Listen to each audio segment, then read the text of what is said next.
आप ये देखिए कि हमारे बहुसंख्यक समाज को अपने मंदिर को, अपने पूजा करने के स्थल को ये प्रूफ करना पड़ता है कि यह स्थल हमारा है, यह मंदिर हमारा है।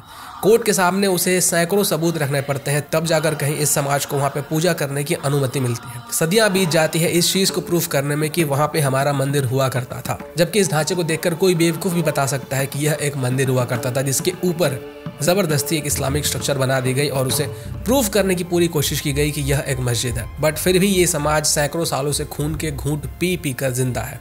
हर दिन वो देखता है कि उनका मंदिर उनके सामने है, बट वो वहाँ पूजा नहीं कर सकता है। क्यों?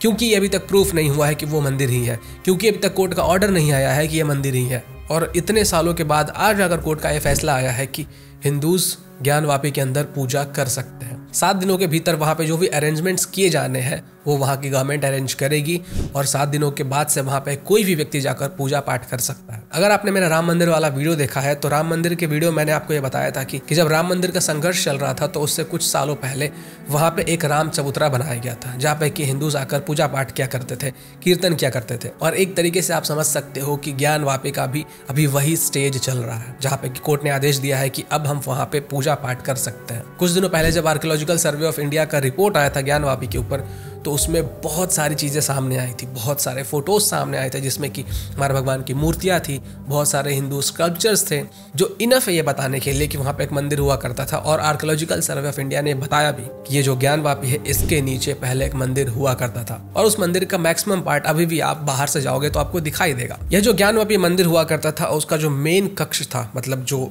सेंट्रल रूम हुआ करता था, उसका जो मेन एंट्रेंस डोर था वो पश्चिम की तरफ से था, जिसको कि फिलहाल अभी पत्थर से बंद किया हुआ है। ये जो मेन डोर था इसके ऊपर जानवरों की और पक्षियों की कलाकृतियां की हुई थी, लेकिन ये जो कलाकृतियां हैं इसको अभी काटा हुआ है। मतलब किसी ने डेलिबरेटली कोशिश की है कि इन सबको मिटा दिया जाए, ताकि किसी को पता ही ना चले कि यहाँ पे आखिर था क्या। इस दरवाजे के ऊपर पक्षी की एक आकृति बनी हुई है, और यह जो आकृति है वह मुर्गे का प्रतीत होता है। स्कंद पुराण में ऐसे दरवाजे के बारे में उल्लेख किया गया है, और ऐसे दरवाजे को कहा जाता है कुक्कुट मंडप। अब यहाँ पे बहुत सारे शिलालेख भी मिले हैं। शिलालेख का मतलब कि पत्थर के ऊपर लिखा हुआ कुछ, किसी भी पत्थर के टुकड़े के ऊपर अगर आप कुछ लिखते हो, बहुत पुराना हो जाता है, तो उसी को शिलालेख कहा जाता है। और इस शिलालेख के ऊपर जो लिखी हुई चीजें हैं वो देवनागरी स्क्रिप्ट में है। इसके साथ साथ ग्रंथ लिपि जो कि तमिल लैंग्वेज का लिपि है, तेलुगु लिपि जो कि तेलुगु लैंग्वेज का लिपि है, और कन्नड़ा लिपि जो कि कन्नड़ा लैंग्वेज का लिपि है। और यहाँ पे कुछ ऐसे भी शिलालेख मिले जिसपे कि उर्दू और फारसी में लिखा हुआ है, और इन शिलालेखों के ऊपर औरंगजेब के बारे में लिखा गया है, जब औरंगजेब का शासन चल रहा था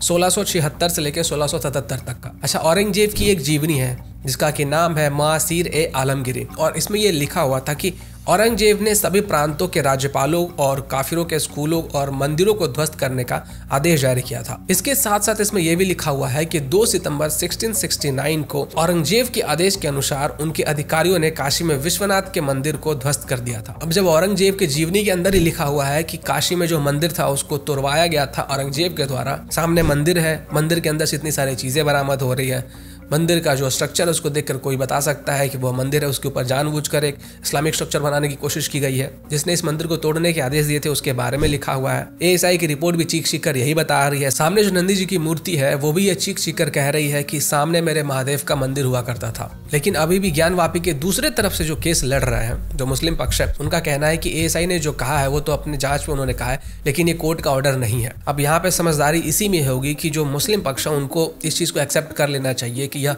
महादेव का हमारा मंदिर था और इसको हमें लौटा देना चाहिए, बिना किसी कलेश के, बिना किसी वॉयलेंस के, बिना किसी कोर्ट कचहरी के। ये तो कॉमन सेंस की बात है। कोई भी हिंदू किसी भी तरीके का वॉयलेंस नहीं चाहता है। सब चाहते हैं कि सुखी शांति से लोग रहें, सब अपने अपने कमाएं, सब अपने अपने खाएं। जिस तरीके से बाबरी डिमोलिशन के टाइम पे वॉयलेंस हुआ था वो भी नहीं हुआ होता अगर मुस्लिम पक्ष ने चुपचाप राम मंदिर का जो जन्मभूमि का स्थान था वो हिंदुओं को सौंप दिया होता। इतना कुछ होता ही नहीं, इतना वॉयलेंस नहीं होता ना। उनका जो साइड इफेक्ट है वो अब तक देखा जाता। जो मुस्लिम से यह वीडियो देख रहे हैं उनको मैं यही समझाना चाहूंगा कि हिंदूज आपके सारे मस्जिद नहीं तोड़ना चाहते। अगर उनको तोड़ना होता तो वो कब के तोड़ चुके होते। आपके सारे मस्जिदों को वो कैप्चर नहीं करना चाहते। अगर कैप्चर करना होता तो अब तक कर चुके होते। हिंदू सिर्फ इतना चाहता है कि उनके जो मेन मंदिर है, जो प्रमुख मंदिर है, उनको आप उनको सौंप दो। उसके बाद आई थिंक ये जो पूरा मामला है ना, ये जो टेंशन रहता है दोनों गुटों के बीच में, ये बहुत हद तक कम हो जाएगा। अगर आप सच में चाहते हो कि हमारे देश का भला हो, तो भाई जो चीज जिनकी है आप उनको लौटा दो, बात वहीं पे खत्म हो जाएगी। ना सामने वाले के दिल में आपके लिए कोई द्वेष होगा, ना आपके दिल में सामने वाले के लिए कोई द्वेष होगा। आप भी चैन से कमाओगे खाओगे, सामने वाला भी चैन से कमाएगा खाएगा। बट कुछ चीजों को लेकर अगर आप जबरदस्ती करोगे, आपको पता है कि वो चीज आपकी नहीं है, तो फिर लॉन्ग टर्म में ये ना आपको जाके ही नुकसान करने वाला है। सपोज अगर मेरे पास कोई चीज है जो मुझे पता है कि यह मेरी नहीं है, सामने वाले की है, और वो मुझसे मांग रहा है, तो मैं उसे दे दूंगा। इसी में हम दोनों की भलाई है। अगर मैं उसे नहीं दूंगा तो मुझे पता है कि आज या कल या परसों या तरसों ये चीज उसके पास जानी है। तो सबकी भलाई इसी में है कि जो प्रमुख मंदिर है वो हिंदुओं को लौटा देना चाहिए। किसी के पास इतना समय नहीं है कि वो बिना मतलब का फालतू का किसी के लिए अपने मन में द्वेष रखेगा। और अब से मैं जितने वीडियो बनाऊंगा उसमें मैं कैरिमिनाटी बनने वाला हूँ। कैरिमिनाटी बनने वाला हूँ का मतलब गाली गलौज नहीं, कैरिमिनाटी बनने वाला हूँ का मतलब कि आपको एक टारगेट मिलेगा कि आप इतने लाइक हिट करो हमारे वीडियो के ऊपर, क्योंकि उससे इंगेजमेंट बढ़ता है। और कमेंट में आपको जो भी श्लोक हमारे संस्कृत से याद है या फिर हिंदू से कोई स्लोगन याद है तो आप लिखकर कमेंट करें। और हमारे आज के वीडियो का टारगेट है 10,000 लाइक, तो 10,000 लाइक कंप्लीट करो। आपके लाइक करने से हमारे वीडियो का जो एंगेजमेंट है ना वो बढ़ेगा, तो हमारा वीडियो और नए नए लोगों तक पहुंचेगा।